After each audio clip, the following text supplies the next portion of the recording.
اعوذ باللہ من الشیطان الرجیم بسم اللہ الرحمن الرحیم ضرب لكم مثلا من انفسكم هل لكم مما ملكت ايمانكم من شركاء فيما رزقناكم فأنتم فيه سواء تخافونهم كخيفتكم أنفسكم كذلك نفصل الآيات لقوم يعقلون۔ شروع کرتا ہوں اللہ کے نام سے جو بڑا مہربان و نہایت رحم والا ہے۔ اللہ تعالیٰ نے تمہارے لیے تمہاری اپنی ذات سے ایک مثال بیان کی ہے۔ کیا تمہارے غلاموں میں سے کوئی اس رزق میں تمہارے شریک ہیں جو ہم نے تمہیں دے رکھی ہے کہ تم اس میں برابر ہو؟ تم ایک دوسرے سے ڈرنے کی طرح ان سے بھی ڈرتے ہو۔ اسی طرح ہم آیات کھول کر بیان کرتے ہیں ان لوگوں کے لیے جو سمجھتے ہیں۔ اللہ تعالیٰ ایک مثال دے کر لوگوں کی توجہ اپنی طرف مبذول کرتا ہے۔ فرض کریں کہ آپ کا کوئی غلام ہے، تو کیا آپ اس خادم یا غلام کو اسی طرح دیکھتے ہیں جیسے آپ دوسروں کو دیکھتے ہیں؟ کیا آپ اس غلام کو وہی عزت، احترام اور توجہ دیتے ہیں جو آپ اپنے لیڈروں یا خاندان والوں کو دیتے ہیں؟ کیا آپ اس بات سے اتفاق کرتے ہیں کہ وہ آپ پر اسی طرح اختیار رکھتے ہیں جس طرح آپ کو اپنی جائیداد پر اختیار ہے؟ نہیں۔ جب دنیا میں صرف 10 پیسے کی بات آتی ہے تو ہمارا موقف اس طرح ہوتا ہے۔ کیا نوکر اور غلام انسان نہیں ہیں؟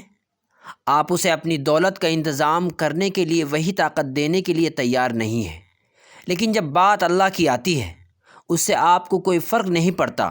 یہ حیرت انگیز ہے۔ اللہ خالق ہے، اللہ رب ہے، اللہ الہ ہے، اللہ ہی خالق ہے، اللہ ہی پروردگار ہے، اللہ ہی عبادت کے لائق ہے۔ آسمان، زمین، بارش، انسان کی شریک حیات، ان کے درمیان محبت، انسانی رابطے کی زبان، ہر چیز میں تنوع، کام سے لے کر نیند تک، آپ جانتے ہیں کہ یہ اللہ کا تحفہ ہے۔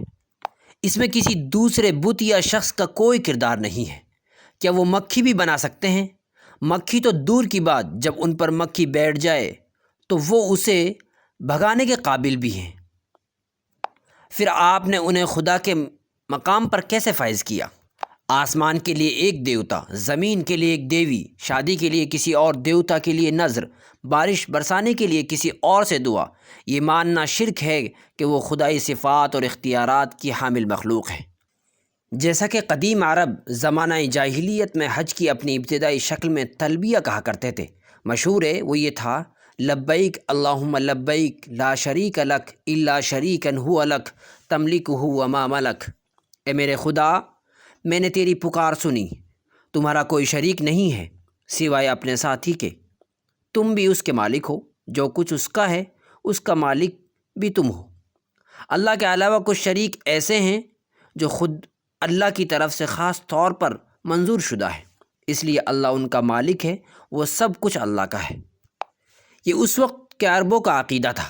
آج دنیا کے بہت سے حصوں میں ایسے لوگ ہیں جو اس جیسے یا اس سے بدتر عقائد اور فرقوں کے ساتھ رہتے ہیں۔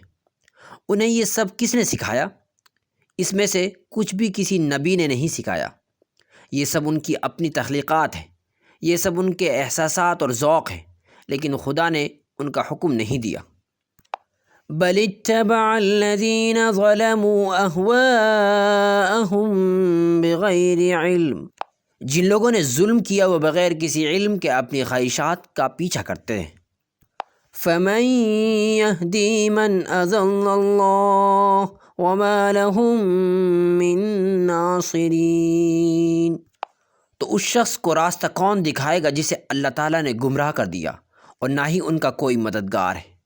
اللہ ہمیں اپنی ہدایت اور مدد سے فاتحین میں سے بنائے، آمین۔